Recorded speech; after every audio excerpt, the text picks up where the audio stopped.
Hello everyone. So I watched Primitive War, and it was a really long mess of a movie. Spoiler warning. When I was told about this movie, it was simplified down to dinosaurs in Vietnam, and I thought, that sounds cool. I am intrigued. But the movie makes the mistake of trying to be taken seriously and being way more than it needs to be. It tries to be an actual Vietnam War movie, while also having dinosaurs in it. On top of having time travel, a revenge subplot, drug addiction, villains corrupting science, Sudoku attempts, there are a lot of those, save the world trope, a T-Rex family drama, leader with a dark past, and nostalgia baiting at the end. For some reason. Now, the T-Rex storyline was the best part of the film. We learned that the dad T-Rex hunts to provide food for the baby T-Rexes, and mommy T-Rex protects the nest. This harmonic relationship is jeopardized when the daddy T-Rex gets separated from his family and has to spend the rest of the movie trying to figure out how to get back on the same side of the river as his family. Mommy T-Rex is then forced to take her babies with her when she goes hunting, unfortunately putting them in danger, leading to one baby T-Rex getting killed by the evil Russians. A vengeful mommy T-Rex descends on the Russian base to enact her vengeance.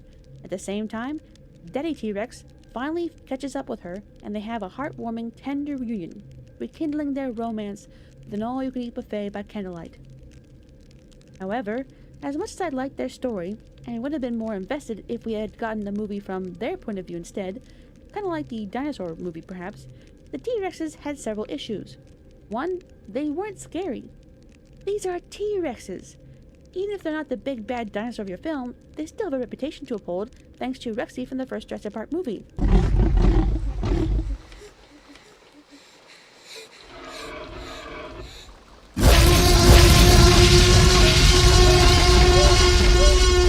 This is scary, but this is silly. He was just chasing them, but suddenly they're crouching behind a log, and he can't see them for some reason. Also, the T-Rexes have these tiny little arms that just make the rest of their body look disproportioned, and they look like they're going to topple over any second. Then there's this sound effect every time one of the T-Rexes close their mouths.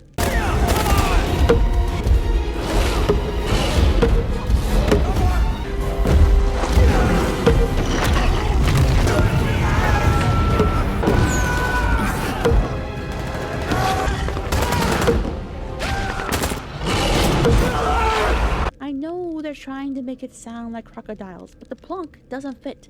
It just stands out too much, and once you notice it, you can't unnotice it, and it becomes very distracting during scenes that are supposed to be tense. And lastly, I can't fear a dinosaur who struggles to catch two guys running through a forest. They're not even running fast, nor is there anything in their path for them to use as a means of slowing down Daddy T-Rex. If there were fallen trees or something they could run under, or a more narrow passage that would slow the bigger dinosaur down, then it would be understandable how these guys survived. But Daddy T-Rex has been chasing them from sometime during the night to morning, and still hasn't caught one. To add insult to injury, Daddy T-Rex then falls into the river after the two humans and forgets about them in his distress at being separated from his family. When you have to make the dinosaurs stupid and clumsy in order for your characters to survive, it takes away the tension and fear your audience should have during a scene like this. The part of the movie where I lost it, though, was when the time travel was introduced and a wormhole opened to the dinosaur era, and was open long enough for unknown amount of dinosaurs to come through. Now, when Sophia chooses to explain all this, the American team has been ambushed by Russians, escaped pterodactyls, been ambushed by small raptors, and had one of their members dragged off, who then had his chest ripped open by a big raptor. Said man, Keys, should be dead, but is clinging to life, and Sophia stole the extra morphine they were going to give him. Baker goes to confront her about this, and instead of getting angry that his bleeding out team member is still in pain because of her, or laughing in her face when she mentions time travel, he listens and decides they need to do something about that. No, Baker, you have bigger things to worry about, like what are you going to do with Keys, who clearly isn't going to make it to a hospital, and you need to defend the bunker until extraction arrives. But no, Baker accepts all the Collider time travel stuff with very few questions, and their next mission is unlocked. The time travel Collider stuff, it just sounds so stupid, and way more science fiction-y than the movie was ready for. It also breaks the movie because Instead of it being a small pocket of dinosaurs somehow living in a dense jungle of Vietnam, there are hundreds of different dinosaur species, so it begs the questions, how long was the glider open to allow all these dinosaurs through? And why was it immediately shut down when the first dinosaur showed up? Also, somehow Sophia was under the impression that only 6 big raptors came through, but the ending battle is against thousands of big raptors, just running at the survivors, wave after wave, and you realize that not only is Sophia an idiot to have missed this, but everyone in Vietnam is dead. I really think a better movie would have been to have 2 American teams, via helicopter, get ambushed by the Viet Cong, and while they're evading the enemy's RPGs, the helicopters go off course, fly through thick fog, that messes with their instruments, and the helicopters are forced to land. The 2 teams have to reunite before trying to make their way back to base, a task made difficult by their compasses and radios not working. While trying to find each other, the 2 teams are intermittently attacked by dinosaurs. With supplies and ammo low, the American soldiers are forced to watch their shots. As the survivors are whittled down, they finally reunite and head for where they believe they entered through the fog. I would have it take place in one night, the darkness aiding the dinosaurs in sneaking up on the humans, and also hampering the humans' eyesight. This would allow the carnivorous dinosaurs to attack without being spotted right away. It would also make it possible for our teams to stumble on herbivore nests, picking off the parental dinosaurs, and causing the survivors to run in a panic, possibly losing more supplies and ammo along the way. The remaining Americans, low or out of ammo, are forced to defend themselves with knives, bayonets, and their wits. Finally, the last 2 survivors reach the wall of fog and push through it, entering the normal Vietnam jungle. One soldier asks, "What do we tell command?" But the other does not answer. Instead, he looks back on the nightmare they have escaped, and then uses his now working compass to find a way back to base. I would have the soldiers speculate briefly how the dinosaurs are alive, but not go into any full-length discussions about it. With a story premise like this, the less said the better. Any explanation for how the dinosaurs are there, or what the fog is, would just be an exposition dump that would slow the pacing of the film. It's best just to leave a few clues. The compass and radio is not working, the helicopter's instruments going wonky, the thick fog, and then leave it to the audience to come to their own conclusions. This isn't something I normally advocate for, but in a situation like this, the less information the better for the suspension of disbelief. Completely cut out the Russian druggy scientist, evil Russian villain. Only monsters I released in this valley are men like you.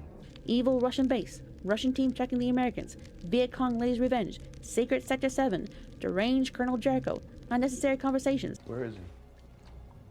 He's not there. You're here. They're here. That's what I believe in. The T-Rex family, the time travel, and the Sudoku attempts. There can still be a heroic sacrifice, but limited to one, so it has more of an impact with the characters in the audience. When it comes to heroic sacrifices, don't overuse them, and definitely don't let them be pointless or over the top. If you overuse it, then your audience becomes numb to when the heroic sacrifice happens, and doesn't care if it's pointless. If such a big thing is made about the character sacrificing himself only for it to be revealed that his death accomplished nothing, then it's wasting the movie's time. The audience's investment in making sacrifice like this look meaningless. And if it's over the top and dragged out, then it just looks silly and the audience starts laughing, which is what you don't want. Every single heroic sacrifice in primitive war are these 3 things. When Keyes uses grenades to take himself out and the big raptors, he gets maybe 2 of them. And when we thought there were only 6, this left 4 of the team to worry about. And then we see this. So why Keyes was kept alive and not mercy killed as soon as they saw how messed up he was from the big raptor is anyone's guess. Miller is losing a fight badly to Viet Cong lady, who wants revenge, and after begging God to forgive him, he blows up all the vehicles he and Eli planted charges under. It's unclear if this accomplishes anything other than killing him, Viet Cong lady, and blowing up the vehicles. Most of the Russian soldiers are dead at this point, killed by the T-Rexes. And it doesn't slow down the big raptors, so yeah, not sure why this one is in the movie. Baker runs off from the rest of the group in order to draw the big raptors away from his team, and he throws grenade after grenade behind him. Now, the collider thing was already going to explode, so doing this doesn't affect the outcome. And we're shown most of the big raptors, except one, fleeing away from Baker instead of following him. Did the other big raptors make it out? No idea. Baker's heroic sacrifice is very over the top, as he has the big raptor on top of him, and takes a moment to remember the faces of all his team members before laughing and dying as the collider blows up. And the collider blowing up does not, once again, affect the big raptors heading towards the survivors. Now, Logan's death is treated like a heroic sacrifice, but he just loses it when they get ambushed by the small raptors, shoots some of them, and runs away yelling. For some reason, this draws all the small raptors to chase after him. He stops on the river, shoots himself, and the small raptors descend on him to feast. Baker, who catches up, just watches this and does nothing. Doesn't throw a grenade or anything. The small raptors, who have been a recurring threat against the Vulture team, are left to live another day. As for the dinosaurs themselves, don't use T-Rexes and raptors. These two dinosaurs are in every Jurassic Park World movie, and unfortunately, their look and sound is pretty cemented in people's memories. Anything else is just going to look like a cheap copy. Instead, there are many carnivorous dinosaurs that could be used, and it would help set the movie away from the Jurassic Park franchise. Well, that's all I have for now. See you in the comments below, and may you all find a pot of gold at the end of the rainbow. Oh, real quick, if you're still watching, I published a fantasy book a few years ago on Amazon, but now it's available at Barnes & Noble. Link in the description below. Farewell.